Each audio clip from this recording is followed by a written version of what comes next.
hospitality. Thank you to the Austrian Cultural Forum for again hosting us here with this particular program, The 0 Hour.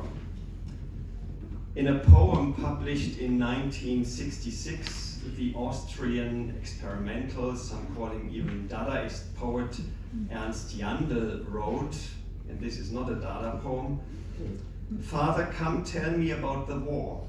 Father, come tell me how you were drafted. Father, come tell me how you shot. Father, come tell how you were wounded. Father, come tell me how you died. Father, come tell me about the war." In a way, this poem borders on the absurd. How could a father who was killed in the war tell his son anything about it?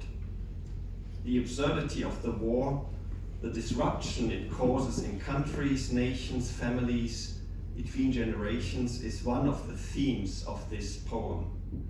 But another topic is striking through its absence. Never does the son ask the question, "Father, come tell me what you saw." The silence of the older generation vis-à-vis the war and the killing of millions of Jews, the unwillingness to talk about those years, is the major topic of this short poem. In general, it took a while, often the span of a generation, until those really difficult and sensitive issues could be tackled. And it often was the younger generation that started this process of taking away the veil that covered the past. The younger generation started asking the tough questions.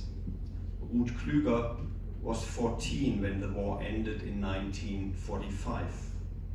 Ingeborg Bachmann was 19, Milo Dor 22, Ilse Aichinger 24, and Michael Guttenbrunner 26. All of them, from very different perspectives, write down what they experienced themselves and what they picked up from conversations, from reading the newspapers, and from traveling around in post-war Austria and Europe. Ruth Klüger survived Theresienstadt and Auschwitz along with her mother. She managed to escape when the Nazis started organizing the death marches of those concentration camp inmates that were still capable of walking westward. She and her mother were finally hiding near the Bavarian city of Straubing and went up to the first GI they saw on May 8, 1945, when American troops, without fighting, took over control there. The soldiers' reaction left a lasting mark in Ruth Klüger's memory, as you will hear in a bit. Klüger and her mother emigrated to the United States, and Ruth Klüger eventually taught German literature in Princeton and at the University of California in Irvine. When Ingeborg Bachmann's war diary was found and first published in 2011, it was a literary sensation. The 18-year-old from the Austrian province of Carinthia writes about daily life towards the end of the war and the importance of literature and books for her. I quote, "I have put an armchair in the garden and am reading. I'm determined to keep reading when the bombs come." Next to her war diary, we find a number of letters by Jack Harmesh, a young Jewish soldier in the British Army who managed to escape Vienna in 1938 with a Kindertransport. He was 18 back then, and after the war builds a new existence in Palestine. In the program that I printed yesterday, I have printed that the date of his death is not known. Today I came across a source that says he died in 1987, and this is a result of the publication of this book, that eventually people came forward and basically told the story and put in the blanks in this biography.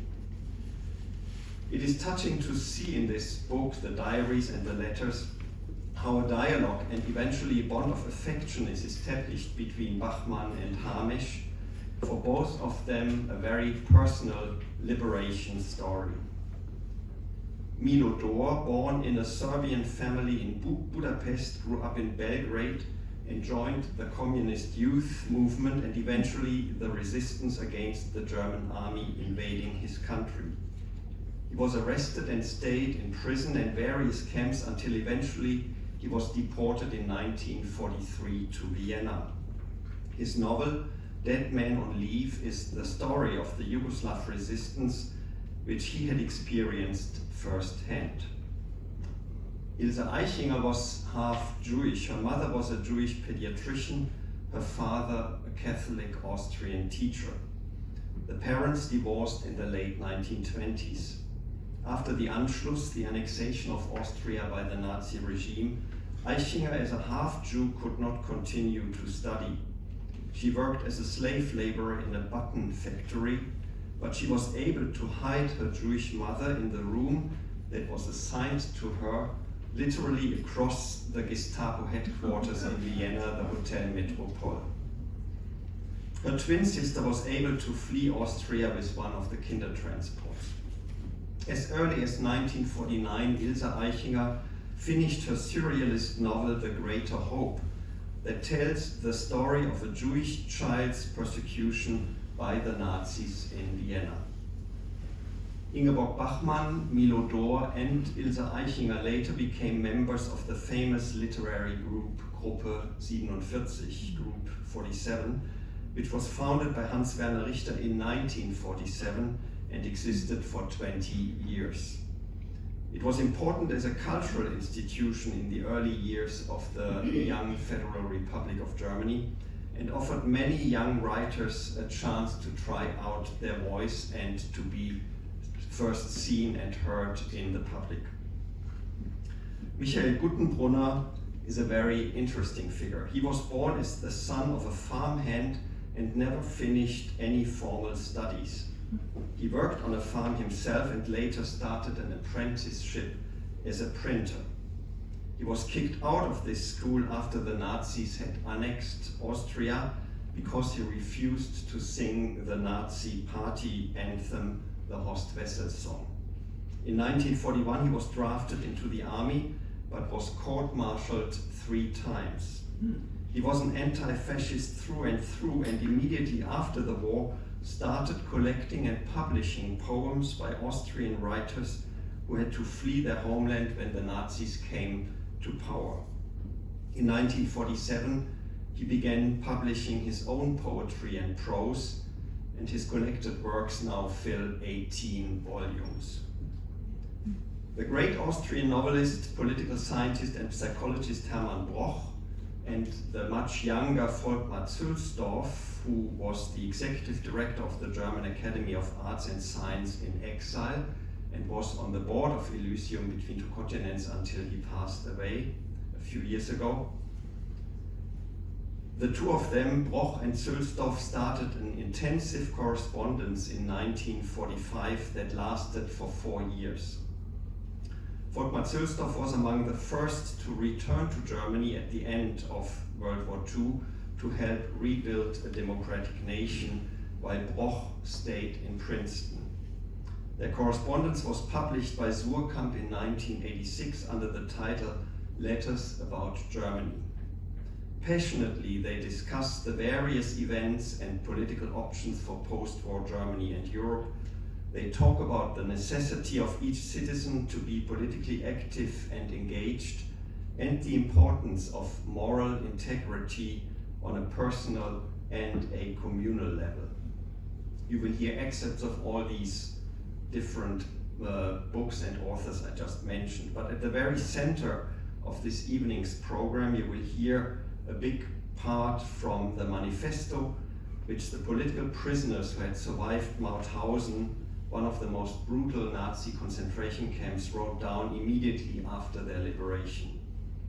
Shaped by their experience of suppression and brutal persecution at the hand of the Nazis, they pledged to, I quote, erect the most beautiful memorial we can to the fallen soldiers of freedom on the secure foundation of international community, the world of free men. Right now, as we see the very pillars of this post-war order being recklessly called into question by leading politicians in the West, In this very moment, this message from 80 years ago sounds more urgent than ever. The literary selections are paired and complemented with songs, all of them written by composers, mostly Austrian, some German, who were forced to flee and emigrated, most of them to the United States. And without too much more saying, I will give the floor now to the artists. I will just ask you to see on the back of the program that we have two more programs coming up, one on Monday, a piano recital with works by Schönberg, Welles and Gross down at the Center for Jewish History. A very rare occasion to listen live to these seldomly played pieces by a great pianist with whom we have worked for many years, who just recorded and is in the process of recording all the piano works by Wilhelm Gross. And the other one on March 25th at the Bohemian National Hall, a concert with music, songs and chamber music from composers who were in Theresienstadt. And I would also ask you, if you haven't done yet, to silence anything that can beep or ring, and to not applaud until the very end, because we should really enjoy or appreciate the performance seamlessly and then hold your applause until the very end. Thank you very much.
Anna opened the door and stood against the darkness. Ellen jumped up. "I think your yellow star is shining." "I gave it a fresh wash yesterday," Anna replied. "If I'm going to wear it, I want it to shine." She leaned her head against the doorpost. "I've come to say goodbye. I have the request for Poland." "What are you going to do?" Julia asked, frozen. "I'll go," said Anna. "No, that's not what I mean. I mean, what do you hope to do?" "Everything," said Anna. And the glow of a greater hope wiped out the fear in her face. "Everything," Anna repeated calmly. "I've always hoped for everything. Why should I give it up now?" "That's what I meant," Ellen stammered. "That's what the star means. Everything. Wait! Let me get the others. It won't take long." Anna sat on the ship's trunk and laughed at the children Ellen had fetched. "What do you want to know?" "We want to know what the star means," Kurt shouted. "What will happen to us? We're scared." "What are you afraid of?" said Anna. "Of the secret police," they shouted in confusion. Anna raised her head and looked at them all at once. "But why? Why are you afraid of the secret police?" The children were stunned into silence. "They forbid us to breathe," said Kurt, turning red with anger. "They're spitting at us. They're after us." "Strange," said Anna. "Why are they doing that?" "They hate us." "When it gets dark," said Anna, "when it gets very dark, what happens then?" "You get scared. And what do? You fight back. You lash out, don't you?" said Anna. "You realize it's no use. It gets even darker. What do you do now?" "You look for a light," Ellen called out. "A star," said Anna. "It's very dark around the secret police." Georg jumped up. "I know it now. I know it." "What do you know?" "The secret police are afraid." "Exactly," said Anna.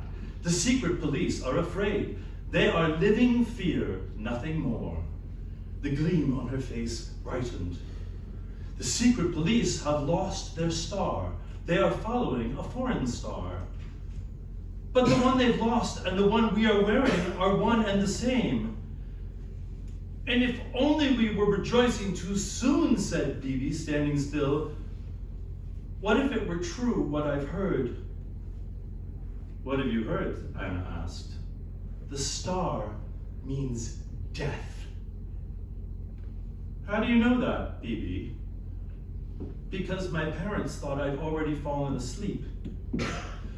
"Don't be misled," said Anna calmly. "That is all the advice I can give you. Go after the star. Don't ask the grown-ups. They'll deceive you, like Herod wanted to deceive the 3 kings. Ask yourselves. Ask your angels." "The star," cried Ellen, her cheeks glowing. "The star of the wise men. I knew that." "Have pity on the secret police," said Anna. "They're afraid of the King of the Jews again."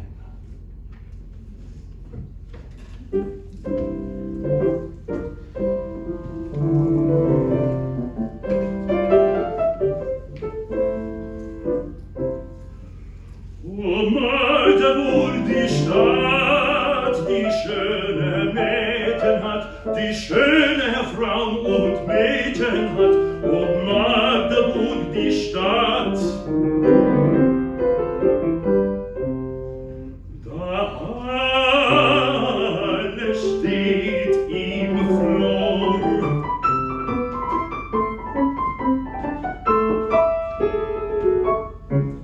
Der Tilly zieht davor. Durch Garten und durch Felder flor. Der Tilly zieht davor. Der Tilly steht davor. Wer rettet Stadt und Haus? Die Liebe geht zum Tor hinaus und schlag dich mit ihm draus. Es hat noch keine Not, so sehr er tot und rot. Ich habe keine Wänglein rot, es hat noch keine Not.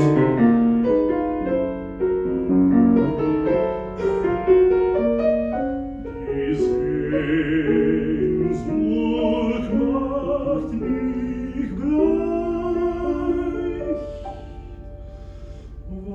Warum bin ich denn reich?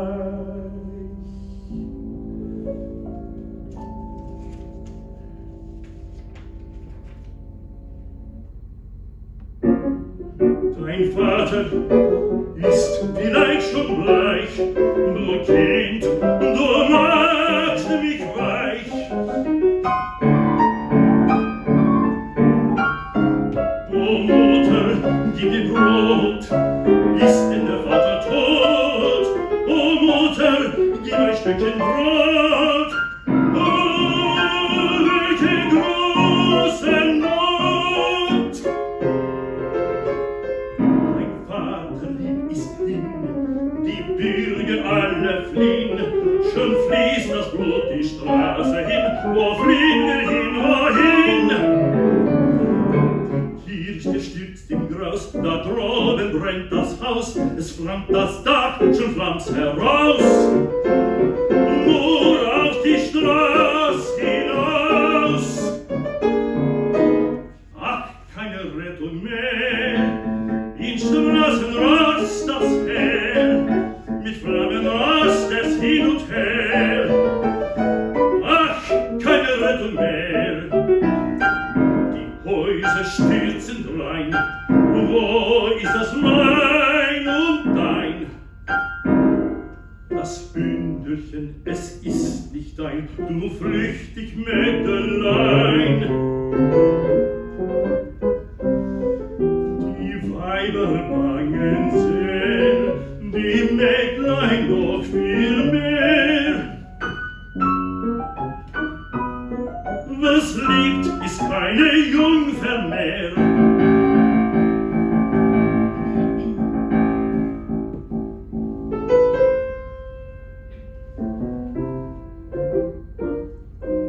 So raset Tillys Hell.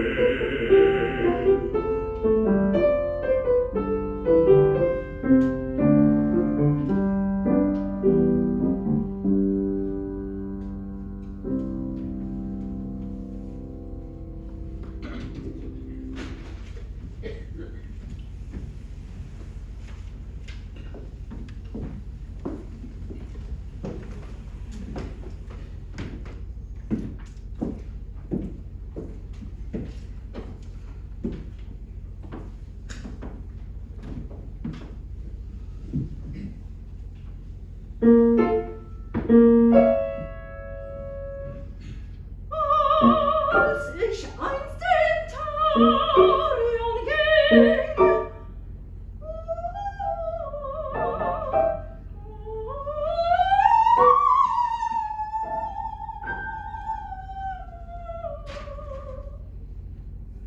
früh am Tag zum Baden,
Like bodies thrown to animals, they lie there with broken bones, twisted and contorted like drunken sleepers, with eyes full of feces, blood, and tears. They lie there without wings, driven to death, trampled drivers.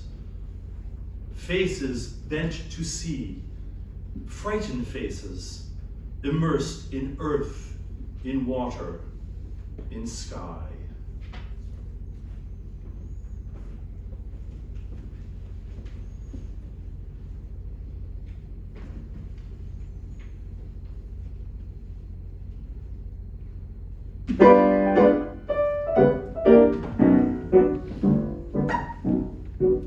Und was bekam des Soldaten Weib aus der alten Hauptstadt Prag? Aus Prag bekam sie die Stöckelschuh, einen Gruß und dazu die Stöckelschuh. Das bekam sie aus der Stadt Prag. Und was bekam des Soldaten Weib aus Oslo über den Sund?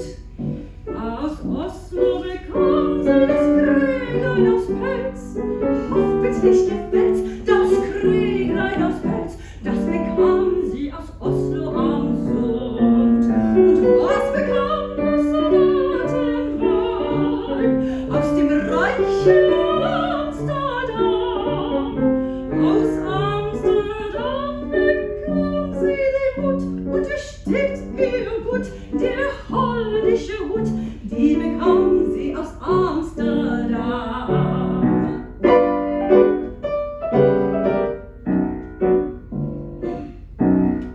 Und was bekam das Soldatenweib aus Brüssel im belgischen Land?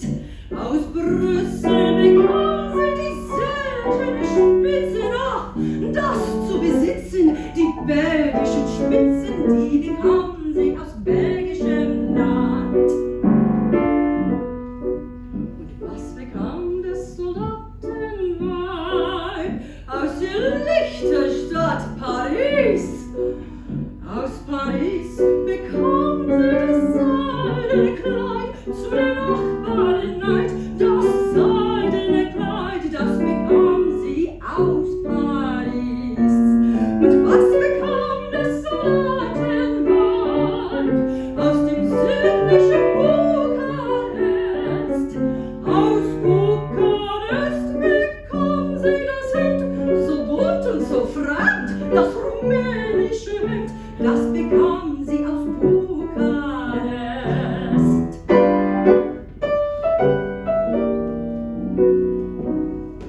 Und was bekam das Soldatenweib aus aus dem weiten Russenland. Aus Russenland bekam sie den Witwenschleier zu der Totenfeier, den Witwenschleier, das bekam sie aus Russenland. Das bekam sie aus Russenland.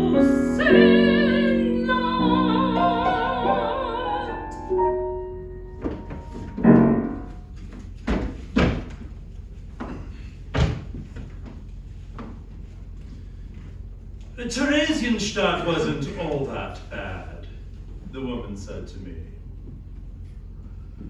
This woman, this German wife of a Princeton colleague, belonging to a younger generation of Germans who couldn't be blamed for anything.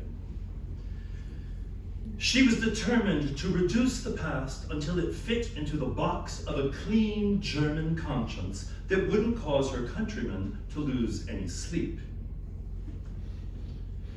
We were 30 girls in a room where 2 or 3 would have been comfortable. This wasn't our dormitory. It was our home, the only place we had. We even washed there with cold water, which we fetched from the hallway in basins. Soap was scarce and treasured. In cold weather, our teeth chattered in concert. We slept in 3-tiered bunks on straw mattresses, 1 or 2 girls per mattress. Those were my first weeks of protracted hunger. In Vienna, I had had enough to eat. There is little to say about chronic hunger. It's always there, and it's boring to talk about. Hunger gnaws at you and weakens you. It takes up mental space which otherwise could be used for thinking. There was always a long line in front of the toilets, as there were only 2 on each floor in a building that held hundreds of children. I tried to figure out when there was the least traffic, but the problem, everyone's perennial problem, was diarrhea. No, I replied slowly to Gisela's words. It wasn't so bad. Should I get into an argument with this German woman, and does she expect that I'll respond to her insolence with a weepy story of suffering? Auschwitz, says Gisela. Now that's another matter. From what I've heard, it must have been a pretty tough place for a young girl. But then you weren't there all that long, were you? You got off lightly, for you were able to emigrate to America after the war, and you were spared the first terrible post-war years in Germany. Compared to my mother, who lost her husband on the Russian front, your mother was lucky, for she found 2 more husbands in America. 3 sketches from Auschwitz-Birkenau. A school teacher would collect stalks of grass, of which there wasn't much, but he found what there was and patiently identified the grasses by their various names, commenting, "You see, even here in Auschwitz, something can grow. There is life." For me, there was no comfort in the thought that the grass would outlast me. 2. 2 men are fighting in front of the barracks. One of them says, "What are you yelling about? No point getting excited. The chimney burns the same for you as for me." He's not resigned, he is angry. And yet the gas chambers were a subject of everyday banter. There were discussions about whether it was technically possible to cremate as many people as rumor had it. The optimists thought that the chimney was for those who had died of more or less natural causes. Chit-chat about one's own prospective slaughter. 3. A naked 2-year-old boy paraded a walking stick in the washroom and was happy because he had finally found a plaything. A man says to my mother, "What a shame that kid won't get a chance to grow up." "What did that man tell you?" I ask her. My mother repeats his words. D-Day. The news reached us in Auschwitz. The Americans had landed in Normandy. They had come out of the water and the air. In Auschwitz, there was never enough water for me, and there was soot in the air. They had waded out of the ocean and leaped out of their airplanes. Now, it can't last much longer.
The period of our escape was during the last and heaviest air attacks.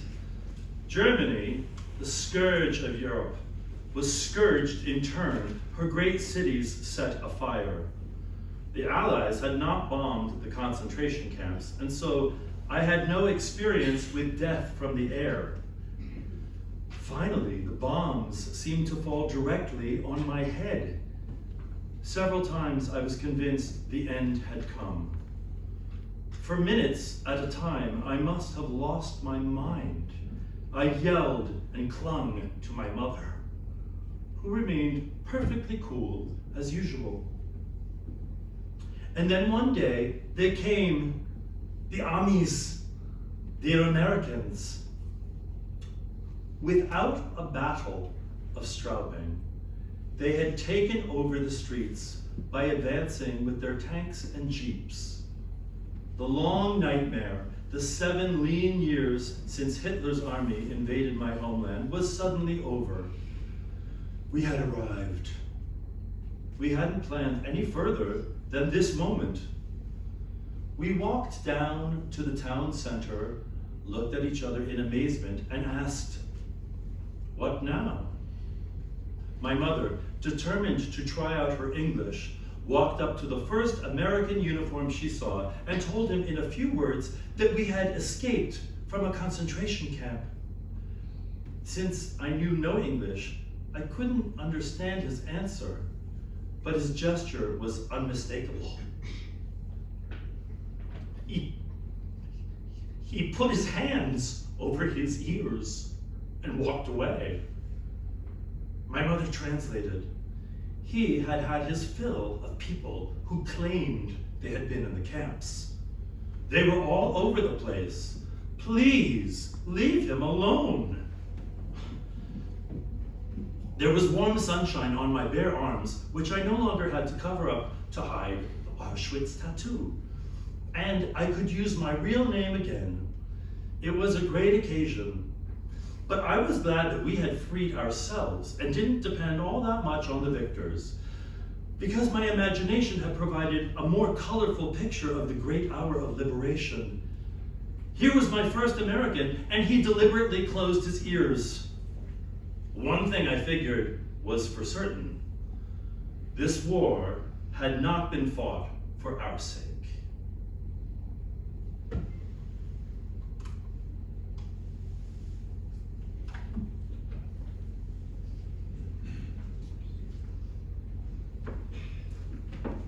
Nikolai was a genuine Russian. He was as big and strong as a bear and had laughing blue eyes and a mop of fair hair. His clear face was disfigured by a big scar running from his left temple to the corner of his mouth. Because of his strength and good nature, the wardens took him out of the prison cell and employed him as a handyman in the disinfection station and the washroom. Mladen got to know him well when he went with his cellmates to wash. He had asked Nikolai for some extra soap because the handful of soft soap which was supposed to suffice for 20 men had, of course, quickly been used up. Nikolai brought not only a second handful of soft soap, but also a few cigarettes, which he handed over to Mladen for distribution without asking for anything in return. He brushed away Mladen's thanks with a wave of his hand. In an environment of haggling and cheating, this gesture pleased Mladen so much that he could scarcely wait to get to know Nikolai better. One day, Nikolai's scar began to fester. At first, he washed it with hydrogen peroxide and then put a dressing on it. Mladen asked him how he had gotten this scar. "When I was arrested in Italy, an SS man slashed me with a whip." "In Italy? How did you get there?" "I escaped from a punishment camp," replied the Russian, sticking a long adhesive bandage across his cheek. "In Italy, we were all brothers. When the patrols came, I hid with the priest or a neighbor. But after a year, they did catch me. I was repairing a barrel in the shed when a German patrol drove up on motorcycles. They didn't seem to be looking for anything special there. They just asked the way to the next village where they had a police station. I gave them directions. My Italian was good enough for that, and they were about to drive off when suddenly a little SS officer with a red face dismounted and came across to me. 'You're not an Italian,' he said. 'Si, I'm an Italian.' 'You are not an Italian. You have a peculiar accent. Show me your papers.' I had no papers. They took me away with them. They had machine guns. In the next village, they interrogated me. The SS officer was there, and he hit me in the face with a whip. The whip had a ball of lead on the end." Nikolai touched the bandage on his cheek. As chance would have it, Nikolai soon met his tormentor again. One day, the prisoners from the Vienna military prison were brought to the police prison in the Rossauer Länder to be disinfected, because the disinfection station in the military prison had broken down, and the authorities feared the spread of spotted fever. Police vans brought the prisoners to the washroom in batches. The little red-faced SS officer was in one of the first batches. Heaven knows how he came to be a prisoner himself. Perhaps he had looted or denigrated Hitler because he had had enough of playing at war. Nikolai recognized him at once. He was standing in the doorway of the room in which they undressed. The SS officer was just taking his shirt off when he, too, recognized Nikolai. He turned pale and trembled. Nikolai said nothing. His fingers merely ran along his scar. The Czech comrade suddenly came to life. "Is that him?" he asked Nikolai. And Nikolai nodded. The Czech fetched the washroom overseer and said excitedly, "Nikolai has found him, the man who beat him." "Hit him back," said the policeman. "I'll cover up for you." With clenched fists, Nikolai strode through the half-naked crowd, which suddenly fell silent and apprehensively made way for him. When Nikolai stood in front of the little red-faced man and looked down at him, the SS officer uttered a whimper and crouched even closer to the wall as though he wanted to crawl into it. At the very moment when everyone expected the first blow, Nikolai's fingers suddenly unclenched. He reached hesitantly into his pocket and took out a cigarette. Then he pressed it into the dumbfounded SS officer's hand and walked back. "I can't do it," he said. "He's a wretched prisoner, just like us." The little Czech tried to urge him on, but Nikolai didn't listen to him anymore. The following day, he was sent to Mauthausen concentration camp.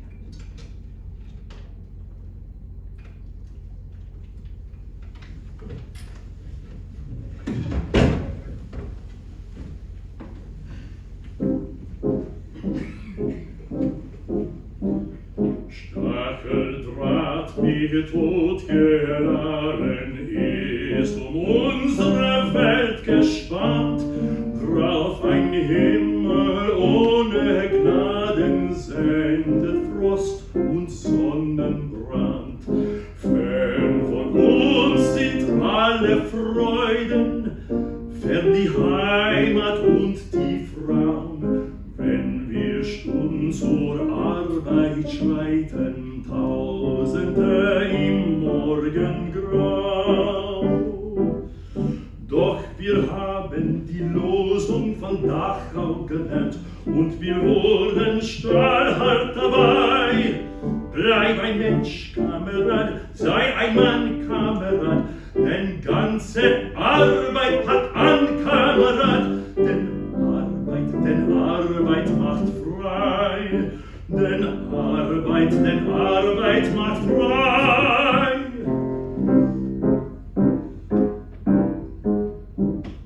Vor der Mündung der Gewehre leben wir bei Tag und Nacht, Leben wird uns hier zur Lehre schwerer, als wir je gedacht. Keiner mehr zählt Tag und Wochen, mancher schon die Jahre nicht.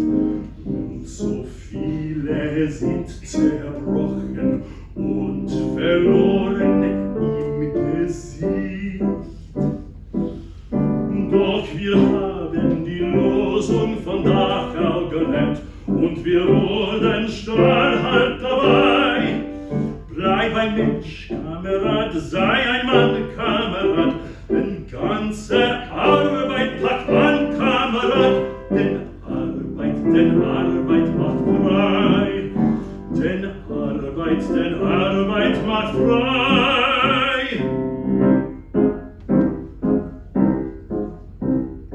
Heb den Stein und zieh den Wagen, keine Last sei dir zu schwer, wer du warst in jüngsten Tagen, bist du heut schon längst nicht mehr.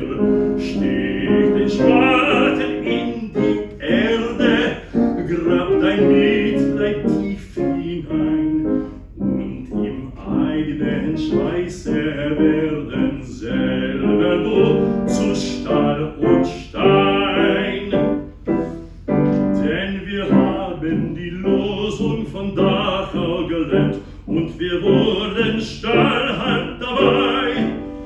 Bleib ein Mensch, Kamerad, sei ein Mann, Kamerad, mach ganze Arbeit, pack an, Kamerad, denn Arbeit macht frei, denn Arbeit macht frei.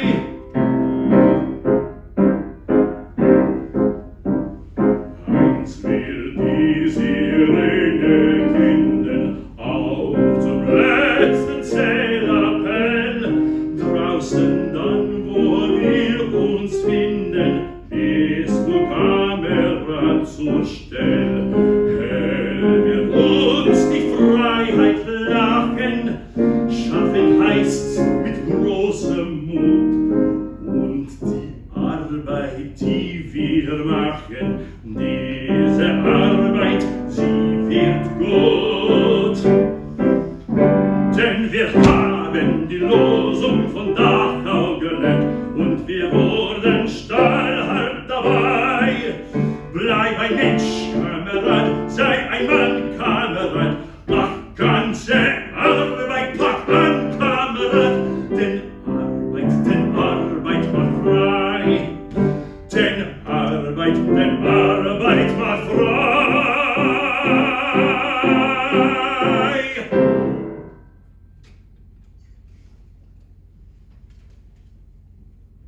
The gates of one of the hardest and bloodiest camps, the Mauthausen camp, are opening. We will return to free countries liberated from fascism in all directions. The liberated prisoners who yesterday were still threatened with death at the hands of the executioners of the Nazi beast thank the victorious Allied nations from the bottom of their hearts for their liberation and greet all peoples with the shout of regained freedom. Our many years in the camp have deepened our understanding of the words of a brotherhood of nations. True to these ideals, we pledge to continue the struggle against imperialism and national incitement in solidarity and common agreement. Just as the world was liberated from the threat of Hitler's supremacy through the joint efforts of all peoples, we must regard this freedom we have fought for as the common good of all peoples. Peace and freedom are the guarantors of the happiness of peoples and the construction of the new world on new foundations of social and national justice is the only way to peaceful cooperation between states and peoples. We shall tread a common path, the path of indivisible freedom for all peoples, the path of mutual respect, the path of cooperation in the great work of building a new, free world that is just for all. In remembrance of the blood shed by all peoples, in remembrance of the millions of brothers murdered by Nazi fascism, we pledge we will never abandon this path. We want to erect the most beautiful memorial we can to the fallen soldiers of freedom on the secure foundations of international community, the world of free men, in the name of all the former political prisoners of Mauthausen.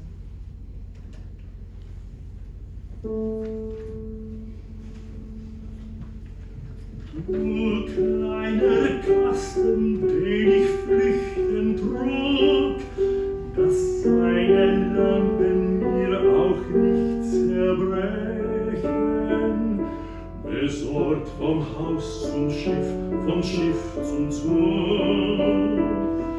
dass meine Feinde weiter zu mir sprechen. An meinem Lager und zu meiner Pein, der letzten Nachts, der ersten in der Früh, von ihren Siegen und von meiner Mühe.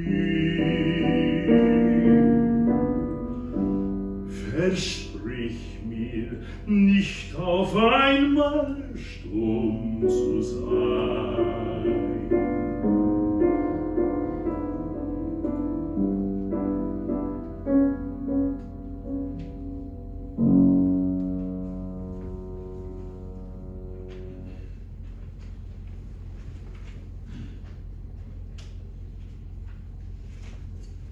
From Stefan Weigl, whom I had tracked down in his bachelor flat, I learned more about those of our friends who were not willing or able to spend the war abroad, in Herr Knate's phrase.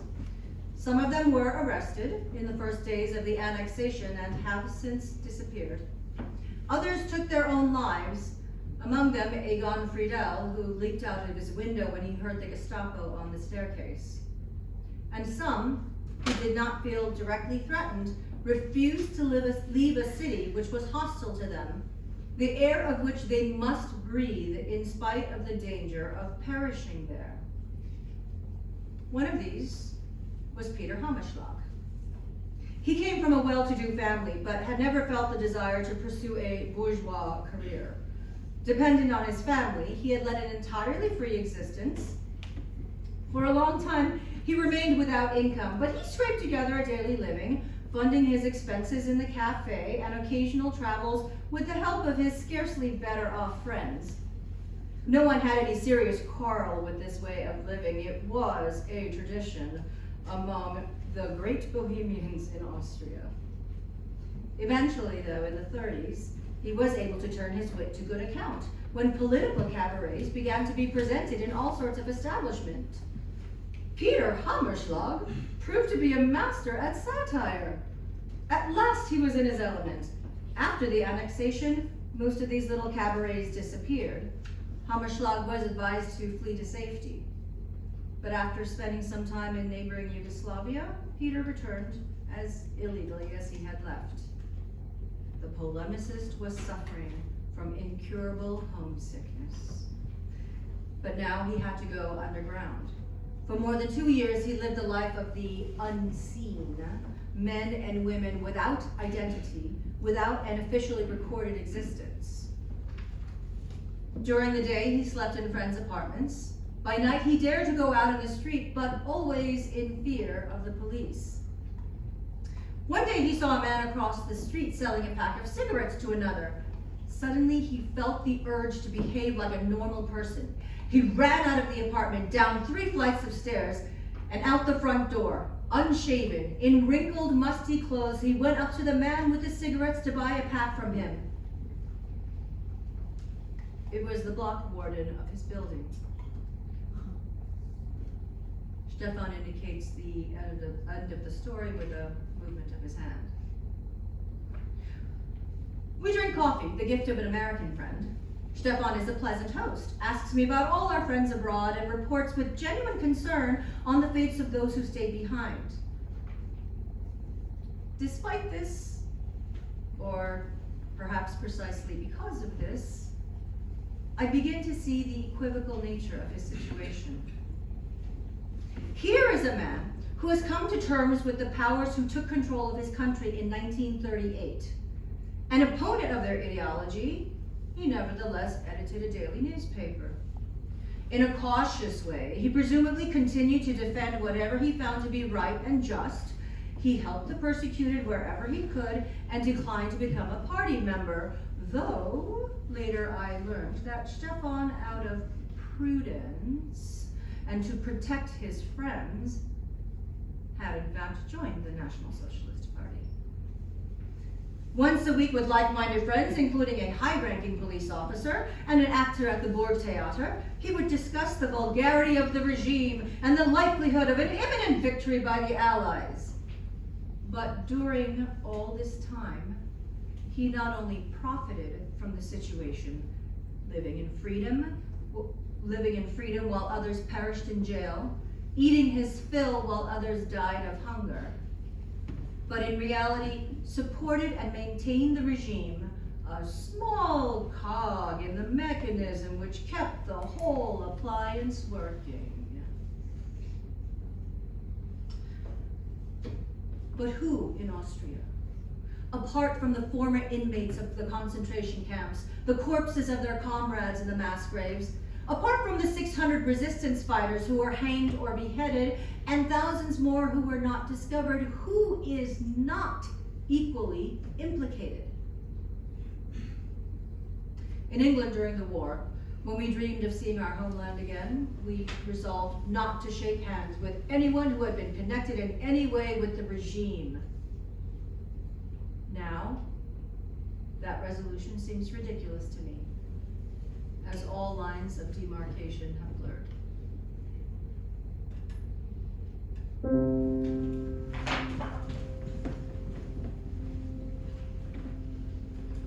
Die Vaterstadt, wie find ich sie doch, vor jenen Bombenschwärmen komm ich nach Haus.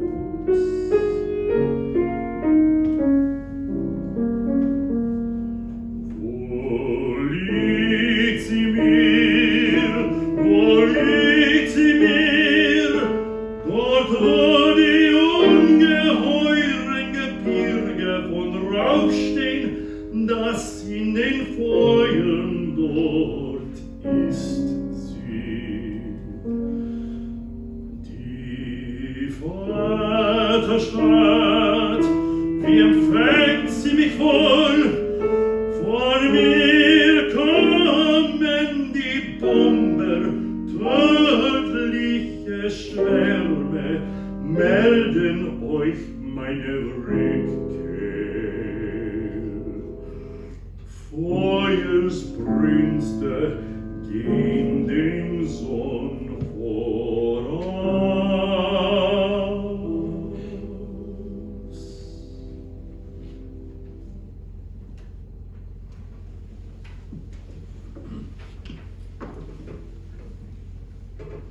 Everyone living within 10 kilometers of the border needs an identity card.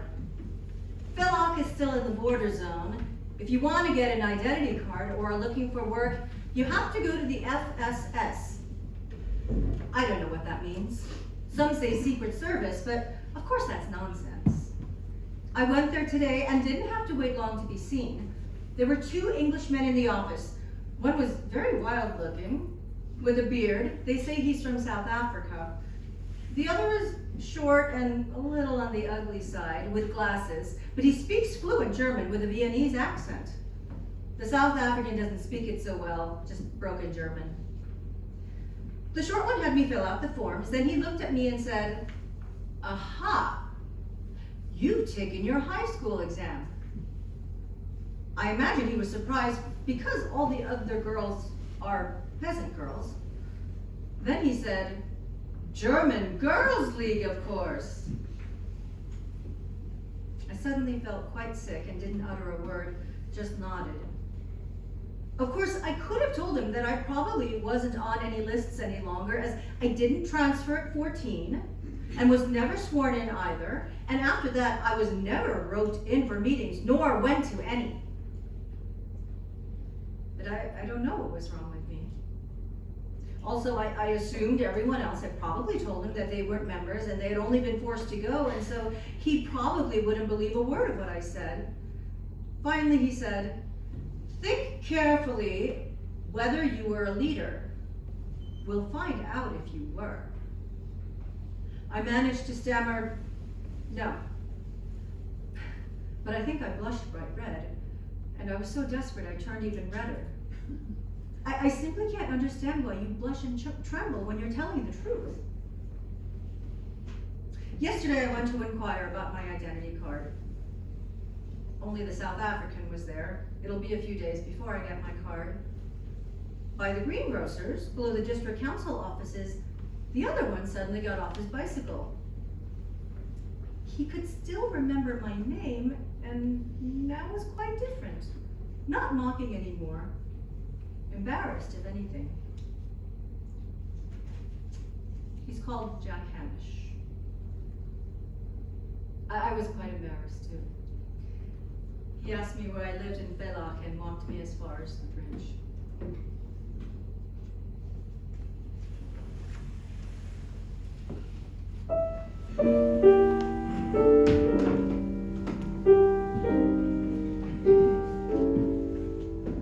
And always the last of those days is at hand. The forest is greener in glow, and the sun sheds more gold o'er the land.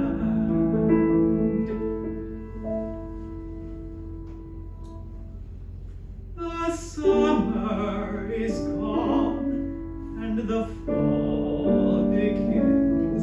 In the garden the asters grow. The old woman dreams as she skins. The rivers are flowing with less zest. Whence coming? Why? Where to? The water can never rest. Can never, never rest.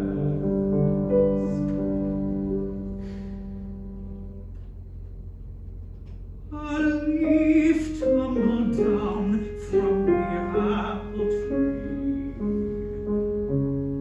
It drifts on the waves to and fro.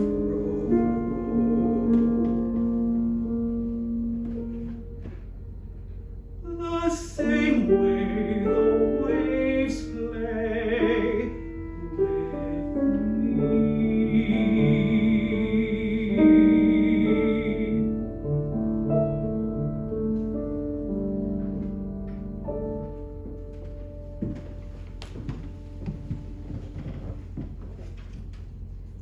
June 14.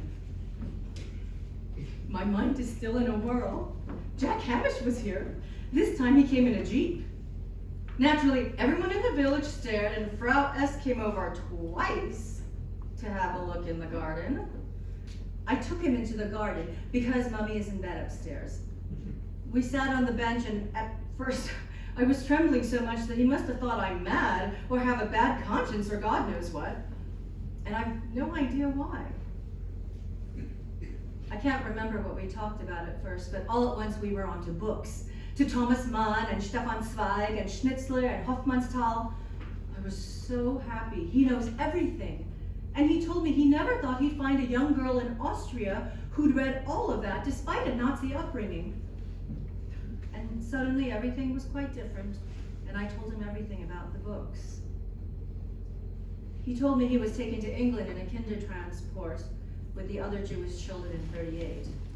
He was actually 18, but an uncle managed to arrange it as his parents were already dead. We talked about everything, and he kissed my hand before he left.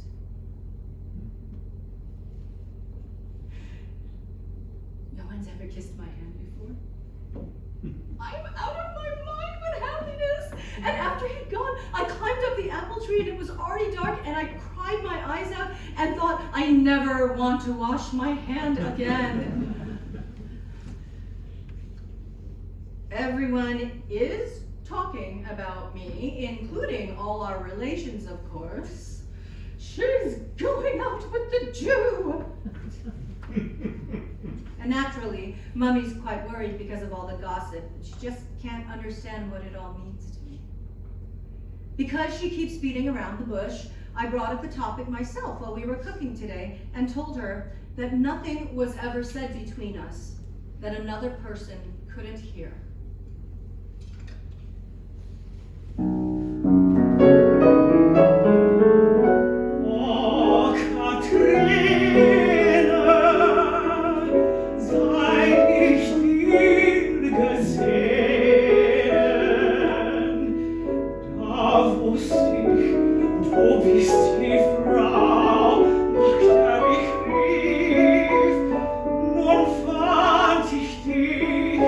Nun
16th, 1946. Dear Inge, I often think it would be nice to get out of this uniform so that I could finally be master of my own time, and only then will we see how suited I am to shape my own destiny, as far as one can shape it at all. But you, dear Inge, have helped me in many ways, for I had already lost my belief in many things. Through you, however, I realized that you don't have to look at everything in the same light. It was only through you that I saw that it was still worth believing in people. Not in everyone, in a few, in individuals, in you. My future seems like a fearful labyrinth where there's no way out. But in the difficult times that lie ahead of me, and I can see them quite clearly, I will think of you, and then I'm sure I will find it much easier to overcome many obstacles.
Naples, July 6, 1946.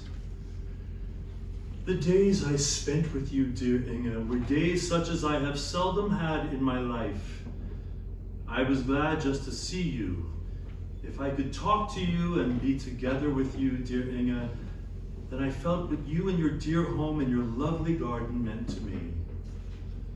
Now I am so far away from you, and tomorrow I will be even farther away. In 1 or 2 days, we will board the ship.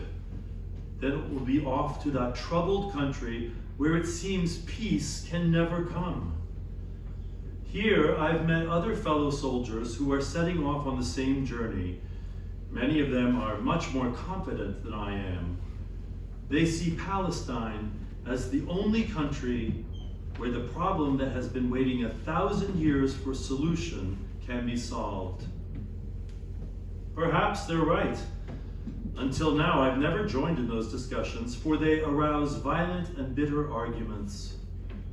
National honor, a Jewish state, Palestine the only answer, salvation for hundreds of thousands of refugees, economic development and cultural progress, the mission of the Jewish people, an example, etc., etc.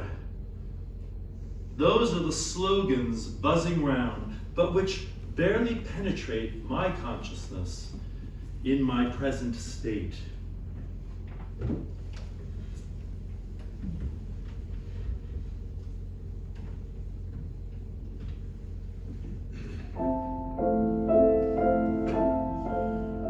Nimm an,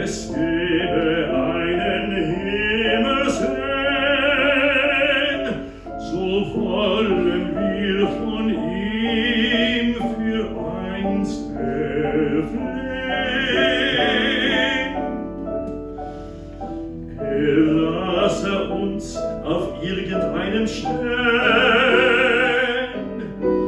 als einem Strauch vor Rosen aufersteht.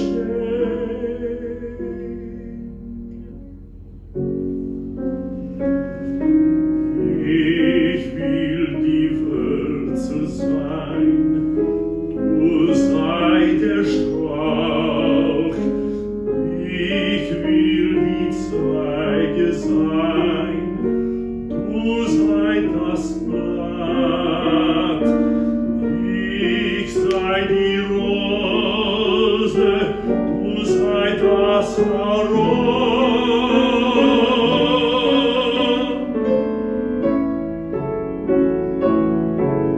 So ineinander unaufhörlich sanft,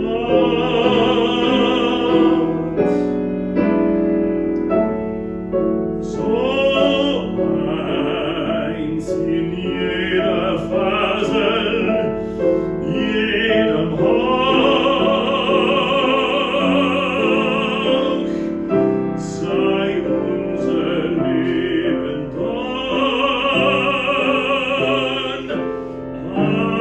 dann ein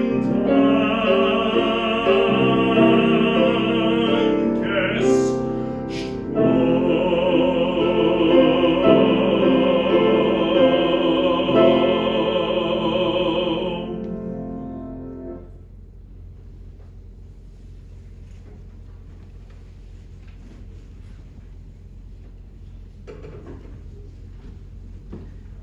February 23, 1947, Amorbach, Germany, U.S. Zone. Dearest Hermann, this is the first time since we arrived in Germany that I have sat at my own table in a heated room, and this letter to you is the first. While I was in a frenzy of happiness when we arrived, now, for the first time, a deep calm and contemplation has come, a more intimate grasp of this beloved country. I wish you were here and could meet those we know for whom the path of pain, their own and that of the people, is an almost joyfully received path to the realization of human guilt before God, a transformation of their nature and the putting on of the new Adam. There are many of those, and the hope for our people rests on them. Of course, in the meantime, we have also met many others who have been quite unaffected by everything that has happened, who are unwilling to know or just indifferent. There are very many who find justification for themselves when they realize that many of the abominations of the former regime are being repeated instead of reading the warning. That is the most worrying experience of these last few months, that so many expect salvation from the others instead of making demands on themselves.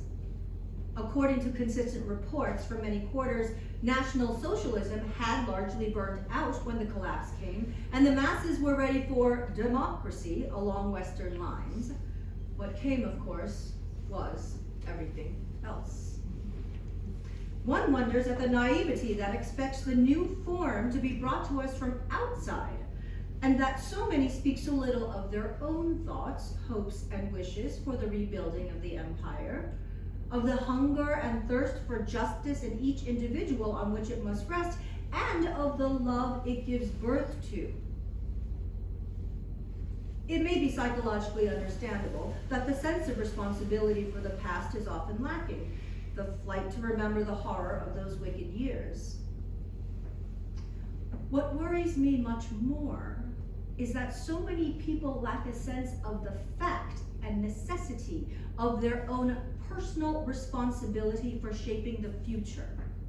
That it depends on everyone how the new nation will be, whether it will be, and what course history will take. That is what it most urgently needs to be awakened. That National Socialism helped to bury and destroy this sense of personal responsibility is one of its greatest crimes. Princeton, March 15th, 1947. Dearest Volkmar, I can sympathize with you when you are moved by the sight of your native landscape, and I am almost ashamed to know of the courage that filled you when you decided to come to the aid of the people over there in the reconstruction work. There is, however, something missing in your description. Where are the Nazis? I am convinced that they are still there. I'm talking about all the people you meet every day who were among Hitler's followers who no longer admit it to themselves. For man's memory is incredibly short, especially for his own errors and misdeeds, and therefore he is able to lie to himself constantly. Of the many good and decent people you meet today, I think more than half have been good, decent Heil Hitler shouters, and today no longer know that they were. And that is the danger. Without awareness, there is no self-awareness in the truest double sense of the word, and without self-awareness, no people can consciously take its political destiny into its own hands. With today's impoverishment, in which it is all about a piece of bread and a piece of coal, no one can be expected to gain insight into their own attitudes and actions. But once, hopefully, this appalling state of affairs is overcome, then Germans must finally learn to grasp what has actually happened and what they have offered their hand for. And that is also my hope. A people like the Americans, for example, cannot be taught such insight, especially because for them, politics is not a matter of conscience, but a sport.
In a Yugoslav press report 8 days before the war spread to Belgrade, there was a brief report of a murder in the village of Borodin near the town of Požarevac in the old Serbian Empire.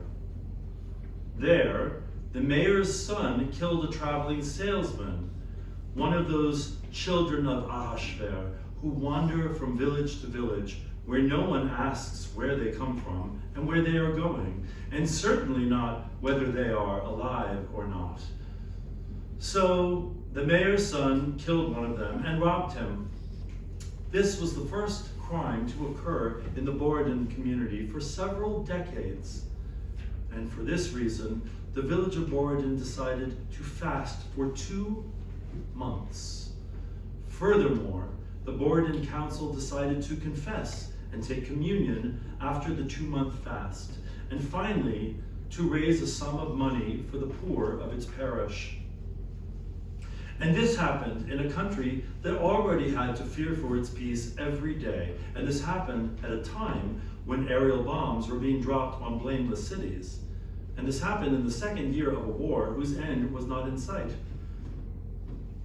Where is this place, the humanist asks himself, where the life of a nameless Jewish merchant is still so respected? The place where we still feel that guilt is as common to us all as life and death. Of course, there was a lot of talk today about collective feelings of all kinds. But who wants to confess to that collective feeling that should move us in the face of every inhumanity, just as it did the Borodin community after that murder? The collective feeling of complicity that began in us? A person who has remained close to nature feels what our spirit is reluctant to confess. A whole village falls to its knees for one of its own who has sinned. Did you perhaps read that in the Bible? In the Old Testament? Or in the New? No, you read it in a very sober correspondence called the Yugoslavian Press Review. It was written there between 2 other daily news items, between an accident and a violin forgery. And yet, a star of eternity breaks through clouds of coagulated blood from these few lines about Borodin. The lesson from that village, which wanted to do such penance, recalls another village from which a great light once shone. A light which we have allowed to grow dark.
Durch